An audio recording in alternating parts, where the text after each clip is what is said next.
My comments are going to be as an academic, and therefore will be more about, and I was actually, when I received the email asking me to write my comments, and I was sent the paper about 3 days ago, I was specifically told to give my 2 cents worth on the methodology and the conceptual framework, and this is what I'm going to do. First of all, it's a very laudable effort to try to measure the effect of an FP program initiated and run by a local government unit because, as Walden didn't say it is so, but this is my feeling when I was writing this, with the resolution of the highly contentious issue of the RH bill still nowhere in sight, presumably it's now within sight, the solution to the problem of rapid population growth may lie in the hands of LGUs and not in the national government. And therefore, it is indeed commendable that Malaybalay City has made available to its constituents such a comprehensive package of family planning services, which includes the provision of commodities and the mainstreaming of natural family planning into public and NGO health facilities. It is also commendable that Malaybalay has initiated the Malaybalay Integrated Survey System to gather basic data on its constituents on an annual basis. Having good quality data is a must when the LGU wants to evaluate the effectiveness of any of its programs. And if all LGUs gathered reliable and valid data using a common instrument, perhaps there is less need to rely on national surveys to answer the basic information requirements of the country for its population-related concerns. For this reason, for me as a demographer, it would have been ideal if a copy of the MISS form was provided as an appendix to the paper, because before we can look at the data itself, we first have to look into how the data was produced and whether or not it is something that we can truly use for an empirical study. So now to the paper.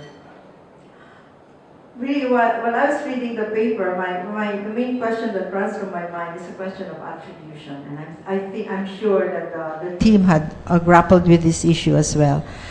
In the paper, Dr. Lanzonas very clearly enumerated the components of the family planning program of Malaybalay. But I found that the paper is not as clear about what actually constitutes the maternal and reproductive health program outside of FP. In this paper treats FP and MRH programs as if they were one and the same. But for me, it is important conceptually to first separately examine these two programs before one merges them in one analysis, because their objectives are quite distinct, although related. The objective of FP programs is to help the woman space or limit births. The objective of MRH programs is to improve a woman's health during the reproductive years, especially during, before, and in the post-pregnancy period. In examining the impact of FP programs, the usual parameter is the contraceptive prevalence rate, if the variable comes from survey data, or number of new acceptors if it comes from service statistics. The unit of analysis is the married woman of reproductive age, 15 to 49. One can also measure births averted by family planning as an effect of FP use. But estimation of births averted is seldom done nowadays because that is a very involved process, although it can be done. At the individual level, successful family planning utilization means the woman will not need to move on to the maternal health program, at least during the time she is using contraception. Maternal health programs, on the other hand, target pregnant women for antenatal care up to the time they give birth and in the immediate postpartum period. The unit of analysis is the woman who is in any of the stages between pregnancy and the postpartum period. Some of the measures of the effect of these programs are antenatal and postnatal care, delivery in a health facility, and treatment of pregnancy complications. Reduction in maternal mortality is one of the outcomes of a good maternal health program, but one needs a sizable population to study this effect because maternal mortality is a rare event, statistically speaking. That is why even in the NDHS, which is a national survey, there is no regional level estimate of maternal mortality because one needs a very large sample size to estimate this statistically rare event. Because these two programs have distinct outcomes, I think it is a big conceptual leap to conceive of the use of family planning as a cause and reduction in maternal, infant, child of female mortality as the effect. To me, there is no clear mechanism that will warrant a direct causal link between the two variables of FPUs and mortality. To study the effect of family planning, I think one must examine a variable that can plausibly be affected by family planning, like, for example, the age-specific fertility rate, the total fertility rate, or the length of the birth interval. Moreover, if one uses death in the household as the dependent variable, the proportion of households that will have experienced a death will be a very small proportion, considering that our crude death rate is 6 per 1,000. So the probability of any household experiencing a death is thankfully only 0.6%. So if you conduct a regression analysis with this variable as your dependent variable, I think that you have a very skewed distribution. Ideally, for regression analysis, like Logit or Probit, one needs a 20/80 cut as a maximum requirement for a regression analysis to truly work. By the same token, if one wants to use the number of children in school as a measure of effect of FPUs, again, the mechanism effect to me should also be made clear. Moreover, in such an analysis, one must also control for the number of children and the age of children. Because, for example, two households may have the same number of children in school, say 2. But household A has 2 school-aged children, while household B has 4 school-aged children. So the number of children in school alone is not a good measure of the education performance of the household, because in my example, household A will have 100% attendance, while household B will have 50% attendance. If, as stated in the paper, and I quote, the hypothesis here is that the family planning program is associated with other health services that improve the consequences arising from the private use of contraceptives. In effect, the publicly subsidized program is viewed to be only significant if there is an associated program that can help the users take advantage of the resources and time that the lesser number of children can afford them. End of quote. This hypothesis should have been verified by examining the data for what associated programs have been availed of by the study population and how this differs by FPU's status.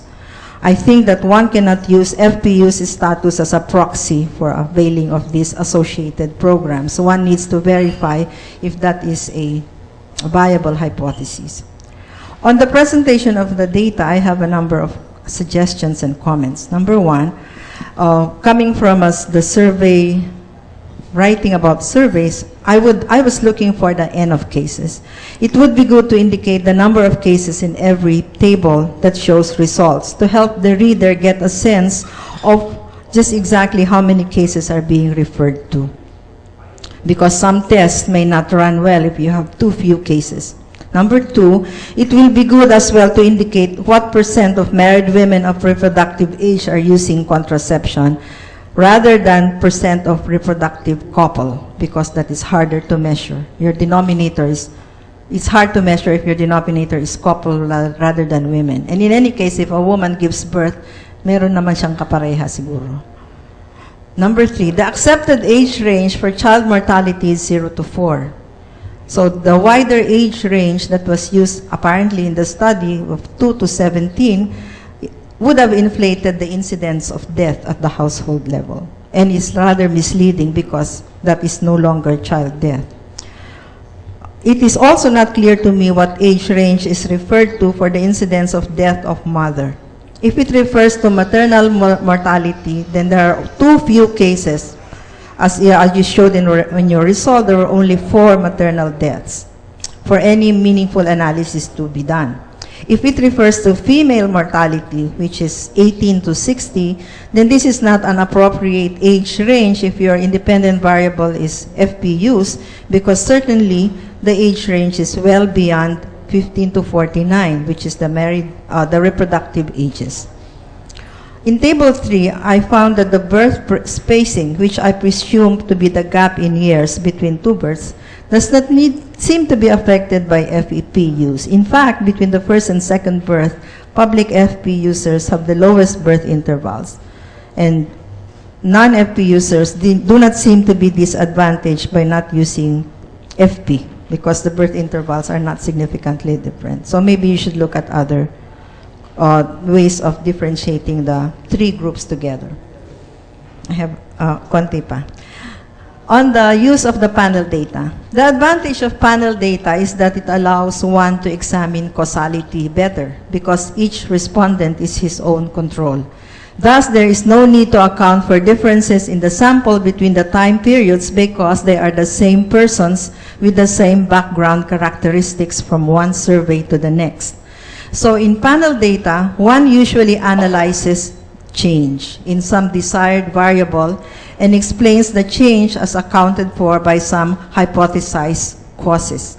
If the variable is FP used with three outcomes, non-use, private, and public, the outcome of interest is change in FP status across the three time periods.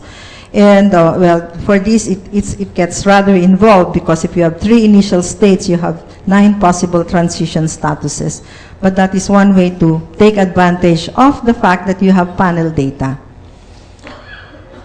But also you can also do time series. Actually, the data is also time series data. So if one does not want to study change, I think that the analysis can be done cross-sectionally for 3 time periods, 2008, 2009, 2010, and one can examine a trend. I don't really see the advantage of pooling the data. I also do not agree that you should compare the private users with public users only. Contraceptive users equally get the benefits of FPUs regardless of whether whether or not they get it from public or private sources. In the analysis, it was shown that private users are more well off than public users. So the effect of the program of the public FP program, I think, is to make FP use more equitable by providing the poor with access to FP, at least those who would not have otherwise used it if they had to pay for it. The data also shows that public FP users are more like the non-users in their background characteristics. For this reason, I would be more interested to find the appropriate comparison group to be the non-users, who, despite the availability of public FP services, are not using FP. So for me, if I were to analyze this data, I would use the variable FP use with 3 values: non-use, private use, and public use. Finally, I think that there should be some words that care should be taken in using some words, for example, like unmet need. Not all women who are in their reproductive years can be considered as having unmet need. In the computation of unmet need for family planning, the numerator are only those women who are not currently pregnant, who report in the survey that they do not want any more children, the limiters, or do not want another child, the spacers, but are not currently using any method. So those who want to get pregnant are not among those considered to have unmet need. So I would like to see an analysis of unmet need by wealth quintile to check if over the 3-year period, this has changed significantly in Malaybalay. I have no comments on the ROI analysis because that is not my area of expertise. In sum, I think that we need these kinds of discussions, academic discussions more, because we can exchange.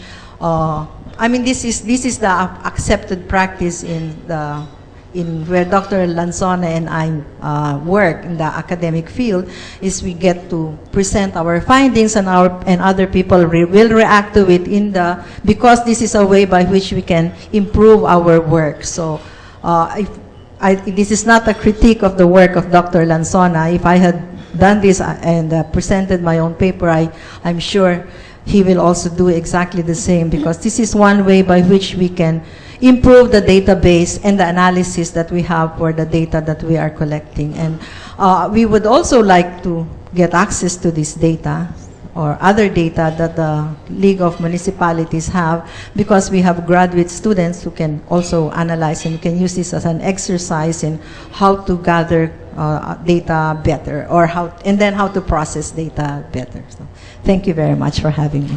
Thank you very much, Dr. Josefina Natividad.